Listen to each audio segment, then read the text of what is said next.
નમસ્કાર વિદ્યાર્થી મિત્રો, સંતકૃપા પરિવાર વતી હું મિતેશ જોશી આપ સૌનું હાર્દિક સ્વાગત કરું છું. વિદ્યાર્થી મિત્રો, આજે આપણે ભણવામાં વિવાહ સંસ્કાર આ એકમનો અભ્યાસ કરવાનો છે. બરાબર, વિવાહ સંસ્કાર. તો આપણે સર્વપ્રથમ પ્રસ્તાવના વાંચીએ, ત્યારબાદ તેને સમજીએ. તો ભારતીય પ્રાચીન જીવન પદ્ધતિમાં 16 સંસ્કારની પરંપરા પ્રચલિત છે. એવી માન્યતા છે કે પ્રત્યેક માણસ જન્મની સાથે કેટલાક ગુણો લઈને આવે છે. એ જન્મજાત ગુણોની જાળવણી થવી જોઈએ. વળી એની સાથે સાથે બીજા આવશ્યક અનેક ગુણોનું માણસમાં સ્થાપન પણ થવું જોઈએ. આ માટેની યોજના તરીકે આ 16 સંસ્કારોનું પ્રચલન સાર્વજનિક રીતે કરવામાં આવ્યું છે. અત્યારે આ બધા સંસ્કારોમાંથી કેટલાક સાર્વજનિક રહ્યા છે, જ્યારે કેટલાક અમુક પરિવારો સુધી સીમિત થઈ ગયા છે. આજે સાર્વજનિક રહેલા સંસ્કારોમાં સૌથી પ્રથમ ક્રમાંકે વિવાહ સંસ્કાર છે. વિવાહ સંસ્કાર અંતર્ગત અનેકો વિધિઓ કરવાના થતા હોય છે. તો વિદ્યાર્થી મિત્રો, સામાન્ય રૂપથી જ્યારે માણસ જન્મે છે ત્યારે તેનામાં અનેકો ગુણો હોય છે. બરાબર, જે પ્રાચીન જન્મના એનામાં અનેકો ગુણો જે એના સંસ્કારો બની ગયા હોય છે, એ તો ગુણો હોય જ છે એનામાં. બરાબર, તો એની તો આપણે જાળવણી કરવાની જ છે. સમજી લ્યો કે કોઈ વ્યક્તિ હોય તે નાનપણથી જ એકાગ્ર હોય. બરાબર, નાનપણથી જ તેને સંગીતમાં રસ હોય, નાનપણથી જ અનેકો આવી ઘણી બધી બાબતો એને આવડતી હોય, તો આ છે તે તેના પૂર્વ સંસ્કારો છે. તો એની તો જાળવણી થવી જ જોઈએ. જેમ કે એને સંગીતમાં રસ હોય તો સંગીત પ્રત્યે એની રુચિ સંતોષાવી જ જોઈએ. પરંતુ સાથે સાથે મનુષ્યના જીવનમાં બીજા ગુણોનું પણ સ્થાપન કરવાનું છે. બરાબર, ખાલી સંગીતમાં જ આગળ વધે એવું નહીં, પણ સાથે સાથે એનામાં અન્ય ગુણો પણ હોવા જોઈએ. બરાબર, તો આ માટે એક વ્યવસ્થા વિચારવામાં આવી, જેને 16 સંસ્કાર એવું નામ આપવામાં આવ્યું. બરાબર, તો 16 સંસ્કાર એવું નામ આપવામાં આવ્યું. આ માટેની યોજનાનું ને આ બધી સાર્વજનિક રીતે પ્રસિદ્ધ થઈ. અત્યારે તો આનામાંથી કેટલાક સંસ્કારો સાર્વજનિક છે, પરંતુ કેટલાક સંસ્કારો છે તે અમુક પરિવારો સુધી જ સીમિત રહી ગયા છે. આજે જે અનેકો સાર્વજનિક સંસ્કારો થયેલા છે, તો તેનામાં સમજી લો કે વિવાહ સંસ્કાર છે તે પ્રથમ ક્રમાંકે આવે છે. બરાબર, પ્રથમ ક્રમાંકે એટલે કે આમ તો અન્ય ક્રમાંકે પણ સાર્વજનિકના ક્રમમાં આ વિવાહ સંસ્કાર છે તે પ્રથમ ક્રમાંકે આવે છે. તો વિદ્યાર્થી મિત્રો, આ કુલ 16 સંસ્કારો છે. બરાબર, કે જે માણસ ઉપર કરવાના હોય છે. તો સામાન્ય રૂપથી આપણે ઉપરોક્ત ફકરાને જો સમજીએ તો ઘણા બધા એવા સંસ્કારો હોય છે કે જે માણસ પોતાના જન્મની સાથે જ લઈ આવે છે. બરાબર, જન્મની સાથે જ માણસ અમુક ગુણો લઈ આવે છે, સંસ્કારો લઈ આવે છે, જે એના પાછલા જન્મના પ્રભાવ સ્વરૂપે હોય છે. કે એ ગુણો એ પોતાના જન્મની સાથે જ લઈ આવે છે. પરંતુ સાથે સાથે અનેકો એવી પણ બાબતો છે જે એનામાં સ્થાપન કરવાનું હોય છે. જો સારી રીતે જીવન જીવવું હોય તો અમુક પ્રકારે જીવવું જોઈએ. બરાબર, તો એ પ્રમાણે અમુક ગુણો છે, તે અમુક સંસ્કારો છે તે તેનામાં સ્થાપન કરવાના હોય છે. તો પ્રાચીન સમયમાં આ કુલ 16 સંસ્કારો માનવામાં આવતા. આ 16 સંસ્કારોનું માણસના જીવનમાં સ્થાપન કરવામાં આવતું. બરાબર, આ ગર્ભાધાન, પુંસવન, શ્રીમંત, જાતકર્મ, નામકરણ, કર્ણવેદ, નિષ્ક્રમણ, અન્નપ્રાશન, ચૂડાકર્મ, વિદ્યારંભ વગેરે આ 16 સંસ્કારો તેના જીવનમાં દાખલ કરવાના આવતા. તેમાં પણ આ મુખ્ય છે વિવાહ સંસ્કાર. બરાબર, અગત્યતાની દ્રષ્ટિએ, સાર્વજનિકતાની દ્રષ્ટિએ વિવાહ સંસ્કાર પ્રથમ છે. બરાબર, કારણ કે તેનાથી જ આ સંપૂર્ણ સંસાર ચાલે છે. તો કહેવાનો અર્થ એ કે આનામાં જે કેટલાક સંસ્કારો છે, બરાબર, તો કેટલાક સંસ્કારો ખાલી અમુક પરિવારો સુધી જ સીમિત રહી ગયા છે. બરાબર, જેમ કે આપણે નિષ્ક્રમણ કહીએ, બરાબર, બાળકને ઘરમાંથી બહાર કાઢવું, તો આ સંસ્કાર વર્તમાન સમયે ક્યાંય થતું નથી. ત્યારબાદ વેદારંભ, ચૂડાકર્મ વગેરે જે સંસ્કારો છે તો એ ક્યાં થતા નથી. બરાબર, એ માત્ર અમુક ઘરોમાં જ થાય છે. જ્યારે કેટલાક સંસ્કારો છે તે દરેક જગ્યાએ થતા હોય છે. જેમ કે વિવાહ, ત્યારબાદ અંત્યેષ્ટિ એટલે કે જ્યારે માણસ મૃત્યુ પામે ત્યારે જે સંસ્કાર કરવામાં આવે તેને અંત્યેષ્ટિ સંસ્કાર કહેવાય. ત્યારબાદ ગર્ભાધાન, તો આ સંસ્કાર પણ દરેક જગ્યાએ થતો હોય છે. નામકરણ, તો નામ પાડવાનું હોય તો ત્યારે ત્યારે ત્યારે કોઈ બ્રાહ્મણો પાસે જઈને નામ પડાવે. તો આ સંસ્કારો છે તે ટૂંકમાં અમુક સંસ્કારો દરેક જગ્યાએ થતા હોય છે, જ્યારે કેટલાક સંસ્કારો છે તે માત્ર અમુક પરિવારો સુધી જ સીમિત છે, અથવા તો એ સંસ્કારો વર્તમાન સમયે વિલુપ્ત થઈ ગયા છે. તો વિદ્યાર્થી મિત્રો, આશા છે આ વક્રો તમે સમજ્યા હશો. આપણે પાછા પાઠ્યપુસ્તકમાં જઈએ તો આ બધા સંસ્કારોમાં અગત્યતા ધરાવે છે વિવાહ સંસ્કાર. બરાબર, હવે આપણે આગળ જોઈએ તો કે વિવાહ સંસ્કારમાં જે વિધિઓ થતા હોય છે તે વિધિઓનો આધાર કલ્પશાસ્ત્ર છે. વૈદિક સાહિત્યમાં વેદાંગ તરીકે પ્રસિદ્ધ 6 શાસ્ત્રોમાં આ કલ્પશાસ્ત્રનો સમાવેશ થાય છે. આ કલ્પશાસ્ત્ર વળી ધર્મસૂત્ર, ક્ષૌત્રસૂત્ર, ગૃહ્યસૂત્ર અને શુલ્વસૂત્ર એમ 4 ભાગમાં વહેંચાયેલું છે. તેમાંથી મુખ્યત્વે ગૃહ્યસૂત્રોને આધારે વિવાહ વગેરે સંસ્કારોનો વિધિ નક્કી થયો છે. આ વિધિમાં પરિક્રમા અને સપ્તપદી મુખ્ય છે. અહીં યજમાન અને પુરોહિતના કલ્પિત સંવાદમાં આ બે વિધિ ભાગોની પાછળ રહેલા ઉપદેશનો પરિચય કરાવવાનો લક્ષ્યની સાથે સંસ્કૃત સંવાદ કળાને શીખવાનું પણ લક્ષ્ય રાખવાનું છે. તો સામાન્ય રૂપથી વેદના 6 અંગો છે, તેમાંનું કલ્પશાસ્ત્ર છે તે વેદનું એક અંગ માનવામાં આવે છે. બરાબર, તો આ કલ્પશાસ્ત્રના વળી 4 ભાગો છે: ધર્મસૂત્ર, ક્ષૌત્રસૂત્ર, ગુહ્યસૂત્ર અને શુલ્વસૂત્ર. એમ કલ્પસૂત્રના કુલ 4 ભાગો માનવામાં આવેલા છે. તો આ 4 ભાગોમાં જે વિવાહ અંગેની જે સંસ્કારો અંગેની જે બાબતો છે, બરાબર, જેમ કે વિવાહ સંસ્કાર, તો એ બાબતો છે તે ગુહ્યસૂત્રમાં સમાવેશ થાય છે. એટલે કે ગૃહસ્થે પોતાના જીવનમાં કયા કયા કર્મો કરવા તે બાબતે જે વર્ણવે છે તેને આપણે ગુહ્યસૂત્ર તરીકે ઓળખીએ છીએ. આ ગુહ્યસૂત્ર. તો આનામાં આ વિવાહ સંસ્કાર અંગેની જે બાબતો છે તે ગુહ્યસૂત્રમાં વર્ણિત છે. તો આ વિવાહ સંસ્કારમાં 2 વિધિ મુખ્ય હોય છે, એક તો પરિક્રમા અને બીજી છે સપ્તપદી. તો અહીં આ પાઠ છે તેનામાં પરિક્રમા અને સપ્તપદી પાછળનું કારણ શું છે? શા માટે પરિક્રમા કરવામાં આવે છે? વિવાહ વખતે શા માટે પરિક્રમા કરવામાં આવે છે? ઉપરાંત સપ્તપદી એ શું છે? બરાબર, તો અહીં એ માટેનો પુરોહિત અને યજમાન વિશે એક કલ્પિત સંવાદ રજૂ કરવામાં આવ્યો છે, અને એનામાં પરિક્રમા અને આ સપ્તપદી એ શું છે તે સમજાવવામાં આવ્યું છે. બરાબર, અને અહીં સાથે સાથે અહીં સંસ્કૃતમાં સંવાદ કેવી રીતે કરવા તે બાબતે પણ તમારું માર્ગદર્શન પૂરું પાડે છે. તો ટૂંકમાં આ જે પાઠ છે તેનામાં પરિક્રમા અને સપ્તપદી એ શું છે, એનામાં કેવી કેવી વાતો હોય, તો એ બધી બાબતોની ચર્ચા આ પાઠમાં કરવામાં આવેલી છે. તો આ પાઠમાં મુખ્ય 2 શબ્દો છે, પરિક્રમા અને સપ્તપદી. બરાબર, તો આ આધારિત જ વિવિધ વર્ણનો હશે આ પાઠમાં. ત્યારબાદ આપણે આગળ જોઈએ. પ્રદક્ષિણા વિધિમાં ક્યારેક વર અને ક્યારેક કન્યા નેતૃત્વ લે છે અને આગળ ચાલવાની ભૂમિકા અદા કરે છે. આ ઉપરથી એવું સૂચન છે કે ઘર પરિવારના કેટલાક કાર્યોમાં વરનું નેતૃત્વ હોવું ઘટે, તો કેટલાક કાર્યોમાં કન્યાનું નેતૃત્વ હોવું ઘટે. જ્યારે સપ્તપદીના વિધિમાં વર કન્યાને સાથે સાથે ચાલવાનું હોય છે. અહીં એ સંદેશ છે કે ઘર પરિવારના કેટલાક કાર્યોમાં બંને દિશા અને ગતિ એકસરખી રાખવાની હોય છે અને સાથે સાથે ચાલવાનું હોય છે. આમ આ બંને વિધિઓ ગૃહસ્થીના પરિપાલનમાં મહત્વની શિક્ષા આપે છે. તો સામાન્ય રૂપથી આપણે પ્રદક્ષિણા કરતા હોઈએ, બરાબર, જ્યારે લગ્ન થતા હોય તો ત્યારે જે પ્રદક્ષિણા કરવામાં આવે છે તો તેનામાં જે અગ્નિ હોય છે, અગ્નિકુંડ હોય છે, તેની ચારે બાજુ પ્રદક્ષિણા કરવામાં આવે છે. બરાબર, એટલે કે અગ્નિકુંડની આજુબાજુ ગોલ ઘૂમવાનું હોય છે, જેને આપણે પ્રદક્ષિણા તરીકે ઓળખીએ છીએ.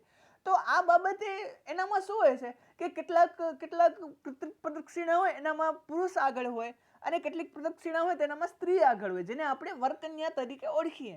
તો આ બાબત એ સૂચવે છે કે જીવનમાં જે અમુક કાર્યો હશે તેનામાં વર પ્રતિનિધિ કરશે, અને જીવનમાં જે અમુક કાર્યો હશે તેનામાં સ્ત્રી પ્રતિનિધિ કરશે. બરાબર, તો આ બાબત છે એ પ્રદક્ષિણા જે 4 ફેરા ફરે છે, સામાન્ય રૂપથી એવું કહેવાય કે 3 પ્રદક્ષિણા છે તો તેનામાં 3 પ્રદક્ષિણા કરવામાં આવે તો ત્રણ પ્રદક્ષિણામાં જે સ્ત્રી હોય તે આગળ હોય છે, અને અને જે ચોથી પ્રદક્ષિણા હોય છે તો તેનામાં પુરુષ આગળ હોય છે. તો ટૂંકમાં અમુક બાબતો છે તેનામાં સ્ત્રી નેતૃત્વ કરે અને અમુક બાબતો છે તેનામાં પુરુષ નેતૃત્વ કરે, એવી અહીં બાબત એ સમજાવવા માંગે છે. ત્યારબાદ આવે છે સપ્તપદી. તો આ સપ્તપદી શું છે? તો સપ્તપદીમાં સામાન્ય રીતે શું હોય કે વર અને કન્યાએ 7 પગલા સાથે સાથે ચાલવાનું હોય, બરાબર. તો આ બાબત એ સૂચવે છે કે પરિવારમાં ઘર પરિવારમાં એ હંમેશા એક સાથે જ ચાલશે, બરાબર. એક સાથે અને એક દિશામાં ગતિ રાખશે, એ આ બાબત એ સૂચવે છે. આમ આ બંને વિધિઓ ગૃહસ્થીના પરિપાલનમાં મહત્વની શિક્ષા આપે છે.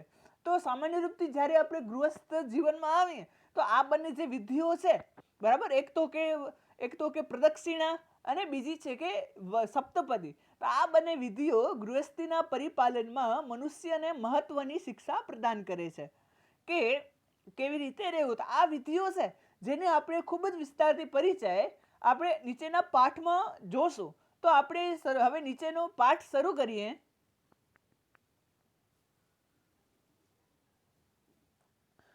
તો કે યજમાન એટલે કે જે યજ્ઞ કરાવે છે એને યજમાન કહેવાય. સામાન્ય રૂપથી જે યજ્ઞ કરાવતા હોય તેને યજમાન કહેવાય, અને જે યજ્ઞ કરતા હોય એટલે યજ્ઞ સામાન્ય રૂપથી જેના દ્વારા થતો હોય, એટલે કે કોઈ માણસ હોય તે બ્રાહ્મણને કે તમે અમને યજ્ઞ કરાવો, તો એ જે માણસ છે તેને યજમાન તરીકે ઓળખાય.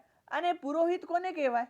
તો કે જે યજ્ઞ કરાવતા હોય, એટલે કે જે માણસે જેને આમંત્રણ આપ્યું હોય યજ્ઞ કરાવવા, તે પુરોહિત તરીકે ઓળખાય છે. તો સર્વપ્રથમ યજમાન છે તે પુરોહિતને પ્રશ્ન પૂછે છે કે વિવાહે સંસ્કારે વિવિધ વિધયો ભવંતિ. એટલે કે વિવાહ સંસ્કારમાં વિવિધ વિધયો એટલે કે વિવિધ વિધિઓ ભવંતી હોય છે. વિવાહ સંસ્કારમાં વિવિધ વિધિઓ હોય છે. તત્ર પ્રદક્ષિણા નામના પ્રસિદ્ધો વિધિરેકઃ. ત્યાં પ્રદક્ષિણા નામની પણ પ્રસિદ્ધ એક વિધિ છે. તત્ર પ્રદક્ષિણા નામના પ્રસિદ્ધો વિધિ એકઃ. ત્યાં પ્રદક્ષિણા નામની પણ પ્રસિદ્ધ વિધિ એકઃ એટલે કે વિધિ એક છે.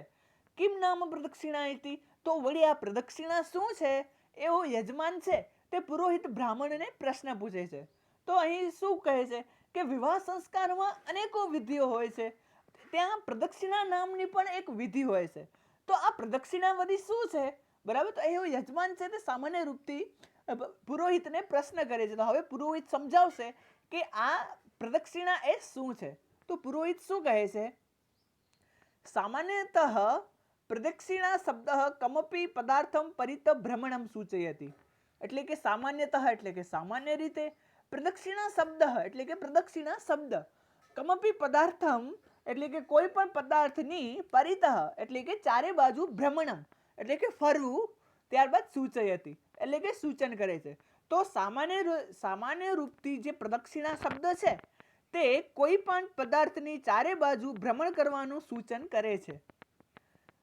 પરંતુ વિવાહ સંસ્કારાદૌ પ્રદક્ષિણા શબ્દેન એકા વિશિષ્ટા ક્રિયા સ્મૃતિપથમ આનયતિ.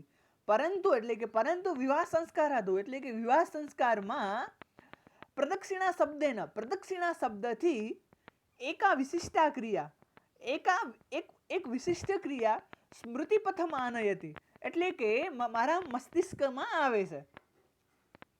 અહીં કહે છે કે પરંતુ વિવાહ સંસ્કારમાં પ્રદક્ષિણા શબ્દથી એક વિશિષ્ટ ક્રિયા મારા મસ્તિષ્કમાં આવે છે. તો સામાન્ય રીતે પહેલા જે યજમાન છે તે પ્રશ્ન પૂછે છે કે આ પ્રદક્ષિણા એ શું છે, બરાબર? એવો યજમાન પ્રશ્ન કરે છે. ત્યારે પુરોહિત કહે છે કે સામાન્ય રૂપથી પ્રદક્ષિણા એટલે કોઈ પણ પદાર્થની ચારે બાજુ ભ્રમણ કરવું, તેને આપણે પ્રદક્ષિણા તરીકે ઓળખીએ છીએ. કોઈ પણ પદાર્થ હોય તેની ચારે બાજુ આપણે જો ભ્રમણ કરીએ તો તેને આપણે પ્રદક્ષિણા તરીકે ઓળખીએ છીએ, બરાબર? જેમ કે આપણે શંકર ભગવાન હોય તો કોઈના મંદિરની પ્રદક્ષિણા કરતા હોઈએ, કોઈ પણ મંદિર હોય તો તેની પ્રદક્ષિણા કરતા હોઈએ. તો એ પ્રદક્ષિણા એ જે ભ્રમણ છે ચારે બાજુનું ભ્રમણ, તેને આપણે પ્રદક્ષિણા તરીકે ઓળખીએ છીએ. પરંતુ વિવાહ સંસ્કારમાં પ્રદક્ષિણા શબ્દ કંઈક અલગ જ અર્થમાં પ્રયોજાય છે. આ પ્રદક્ષિણા શબ્દ વિવાહ સંસ્કારમાં કંઈક અલગ જ અર્થમાં પ્રયોજાય છે, જે પુરોહિતના મગજમાં આવે છે. તો એ શું ક્રિયા છે એવી કે જે અલગ અર્થમાં પ્રદક્ષિણા શબ્દમાં પ્રયોજાય છે, તે આપણે જોઈએ. તો કે કાસા વિશિષ્ટા ક્રિયા, તે વિશિષ્ટ ક્રિયા કઈ છે? યજમાન પૂછે છે. પુરોહિતે કીધું કે વિવાહ સંસ્કારની બાબતે પ્રદક્ષિણા શબ્દથી મારા મનમાં એક વિશિષ્ટ ક્રિયા આવે છે. બરાબર, પ્રદક્ષિણા શું છે? પહેલા તો પ્રશ્ન પૂછ્યો કે પ્રદક્ષિણા શું છે? તો સામાન્ય રૂપથી પુરોહિત કહે છે કે પ્રદક્ષિણા એટલે કે ચારે બાજુ ભ્રમણ કરવું. પણ વિવાહ સંસ્કારને લક્ષ્ય પ્રદક્ષિણા શબ્દ કંઈક અલગ જ અર્થમાં પ્રયોજાય છે. બરાબર, એક વિશિષ્ટ ક્રિયા મારા મગજમાં આવે છે પ્રદક્ષિણા શબ્દથી. તો યજમાન કહે છે કે કાસા વિશિષ્ટા ક્રિયા, તે વિશિષ્ટ ક્રિયા વળી શું છે? બરાબર, યજમાન એવું પૂછ્યું કે તે વિશિષ્ટ ક્રિયા વળી શું છે કે જે તમારા મગજમાં આવે છે કે વિવાહ સંસ્કાર અંગેની પ્રદક્ષિણા શબ્દ, વિવાહ સંસ્કારમાં પ્રદક્ષિણા શબ્દ અંગેની. તો પુરોહિત કહે છે વિવાહ સંસ્કારાવસરે વધૂવરૌ યજ્ઞાદિમ પરિતઃ ચતુર્વારમ પરિક્રામતઃ. વિવાહ સંસ્કારાવસરે વધૂવરૌ યજ્ઞાદિમ પરિતઃ ચતુર્વારમ પરિક્રામતઃ.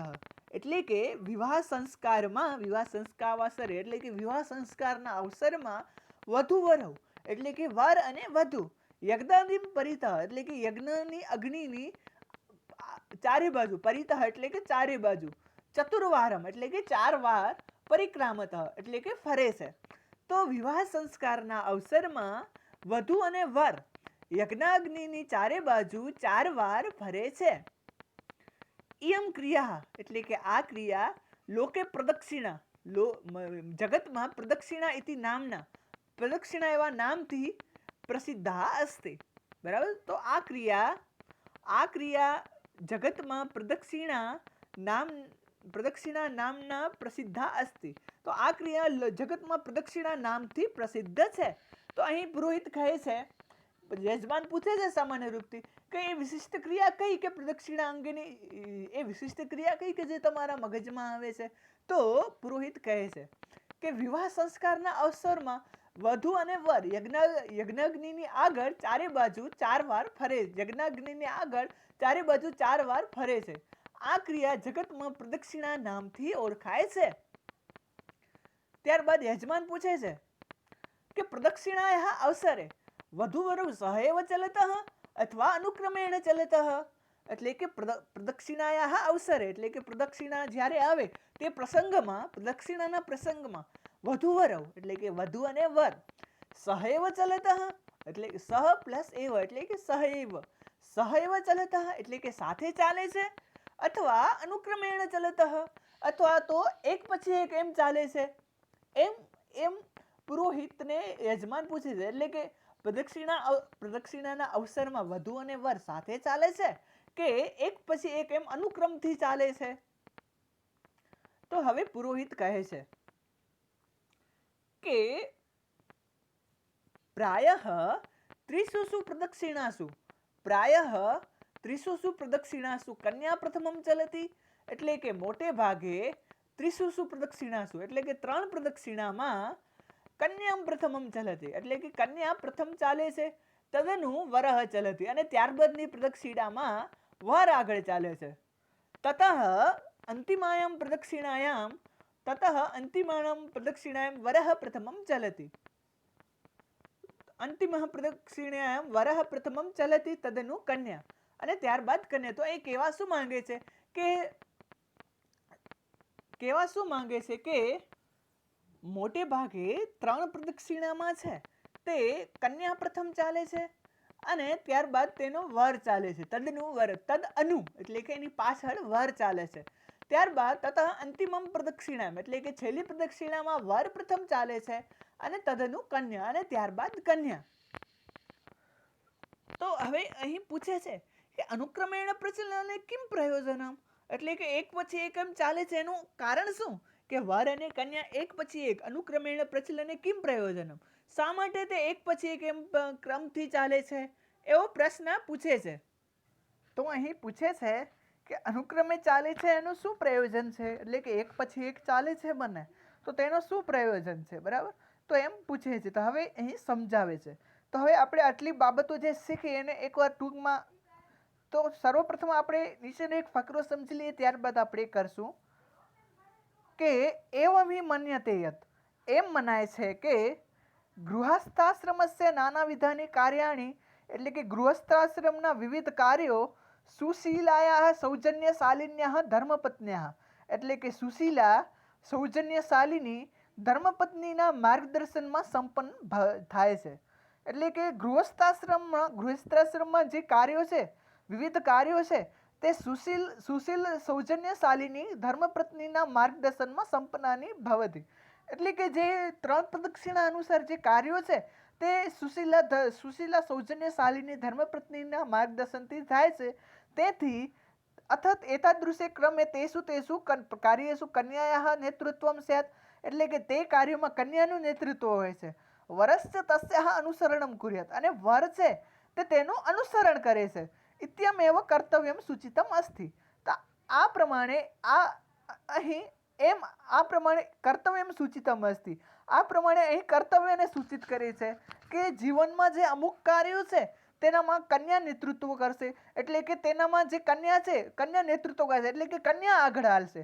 ત્યારબાદ જે ચોથું પગલું હોય છે તેનામાં વર આગળ ચાલે છે.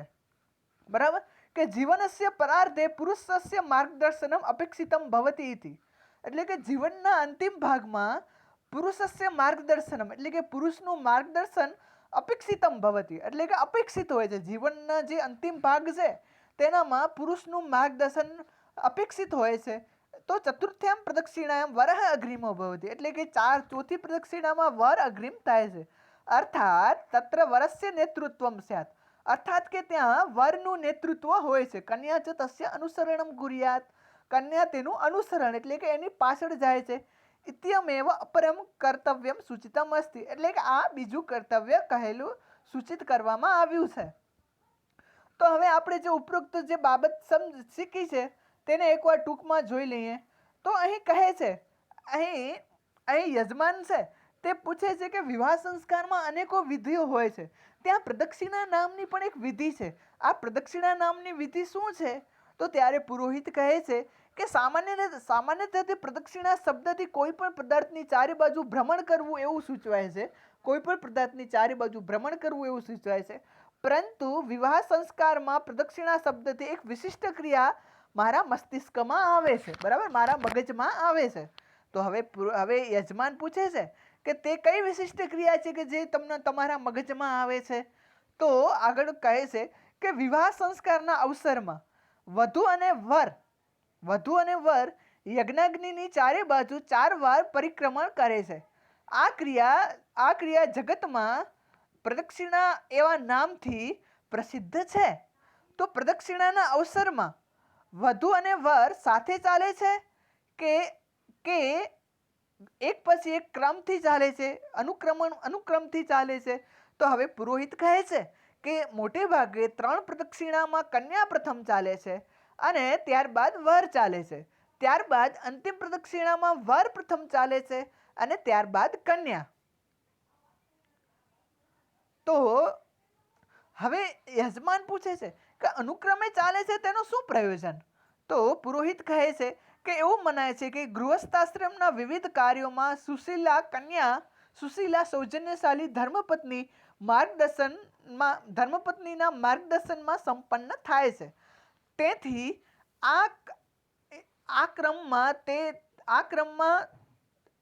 એતાદૃશે ક્રમ, એટલે કે આ પ્રમાણના ક્રમમાં તે કાર્યોમાં કન્યા નેતૃત્વ લે છે અને વર છે તેનું અનુસરણ કરે છે.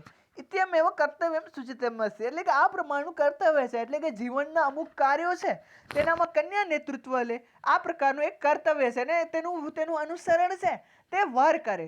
ત્યારબાદ જીવનસ્ય પરાર્ધ, એટલે કે જીવનના ઉત્તર ભાગમાં પરાર્ધમાં પુરુષનું માર્ગદર્શન અપેક્ષિત હોય છે ભવતી. તેથી ચોથી પ્રદક્ષિણામાં વર આગળ હોય છે. અર્થાત તત્ર વરસ્ય નેતૃત્વમ છે, અર્થાત કે ત્યાં વરનું નેતૃત્વ હોય છે, કન્યા તેનું અનુસરણ કરે છે. ઇત્યમેવ અપરમ કર્તવ્યમ સૂચિતમ અસ્તિ, આ એનું બીજું કર્તવ્ય છે. તો સામાન્ય રૂપથી અત્યાર સુધીની ચર્ચા કરીને ટૂંકમાં પરિચય મેળવી લઈએ. તો પુરોહિત જે યજમાન છે તે પૂછે છે પુરોહિતને કે આ પ્રદક્ષિણા એ શું છે? તો પુરોહિત કહે છે કે આ પ્રદક્ષિણા છે તે કોઈ પણ ક્રિયાની ચારે બાજુ ભ્રમણ કરવું તેને પ્રદક્ષિણા કહેવામાં આવે છે. પરંતુ વિવાહ સંસ્કારમાં છે તે આ પ્રદક્ષિણા એક વિશિષ્ટ ક્રિયા તરીકે આ પ્રદક્ષિણા પ્રયોજાય છે. તો ત્યારે પુરોહિત કહે છે, ત્યારે યજમાન પૂછે છે કે કઈ વિશિષ્ટ ક્રિયામાં પ્રદક્ષિણા શબ્દ પ્રયોજાય છે? તો પુરોહિત કહે છે કે વિવાહ સંસ્કારમાં જે યજ્ઞાગ્નિની આગળ વર અને વધુ ભ્રમણ કરે છે તેને સંસારમાં પ્રદક્ષિણા એવા નામથી ઓળખાય છે. તો હવે યજમાન પૂછે છે કે આનામાં વર અને વધુ સાથે ચાલે છે કે બંને અલગ અલગ ચાલે છે? તો ત્યારે પુરોહિત કહે છે કે 3 પ્રદક્ષિણામાં વર આગળ 3 પ્રદક્ષિણામાં કન્યા આગળ ચાલે છે અને ચોથી પ્રદક્ષિણામાં વર આગળ ચાલે છે. તો હવે યજમાન પૂછે છે કે અનુક્રમે ચાલે એનું શું પ્રયોજન છે, કે બંને એક પછી એક ચાલે છે એનું પ્રયોજન શું? એવું યજમાન પુરોહિતને પૂછે છે. તો યજમાન પૂછે છે કે એક પછી એક ચાલવાનું શું પ્રયોજન છે, કે આમ ચાલવું શા માટે? તો ત્યારે જે પુરોહિત છે તે કહે છે કે જીવનના અમુક કાર્યો છે તો તેનામાં કન્યાનું નેતૃત્વ હોય છે, તેથી કન્યા પ્રથમ ચાલે છે. અને જીવનના જે અમુક કાર્યો એવા હોય છે કે જેનામાં વરનું નેતૃત્વ હોય છે, તો તેનામાં વર આગળ ચાલે છે. તો સામાન્ય રૂપથી 3 પ્રદક્ષિણા એવી છે કે જેનામાં કન્યા નેતૃત્વ કરે છે, અને જે છેલ્લી પ્રદક્ષિણા એવી છે કે જેનામાં વર નેતૃત્વ કરે છે. આ પ્રકારના કર્તવ્યો રહેલા છે. અને સાથે સાથે એ પણ કીધું કે જીવનનું જે પરાર્ધ હોય, એટલે કે જીવનના પાછળના અડધા ભાગમાં, એટલે કે પરાર્ધ, પર અર્ધ એટલે કે પાછળના અડધો ભાગ, બરાબર? પરાર્ધ એટલે કે પર એટલે કે પાછળનો, અને અર્ધ એટલે કે અડધો ભાગ. એટલે કે સમજી લો કે જીવનના જો આપણે 100 વર્ષ માનીએ તો પાછળના 50 વર્ષનો ભાગ. તો પાછળના જે 50 વર્ષના ભાગમાં પુરુષના માર્ગદર્શનની જરૂર પડે છે, તેથી તે ત્યાં કન્યા નેતૃત્વ કરે છે. તો આમ આ પ્રમાણેનું કર્તવ્યનું સૂચન થાય છે. તો આ પ્રમાણે અહીં ચર્ચા કરવામાં આવેલી છે. તો વિદ્યાર્થી મિત્રો, આશા છે ઉપરોક્ત બાબતો તમને બરાબર સમજાઈ હશે. તો આ સાથે આપણે આ 7 વર્તમાન સમય અહીં પૂર્ણ કરીએ છીએ. ત્યારબાદ આગળની જે બાબતો છે તે આપણે આગળના તાસમાં ભણશું. શુભમ ભવેત અસ્તુ.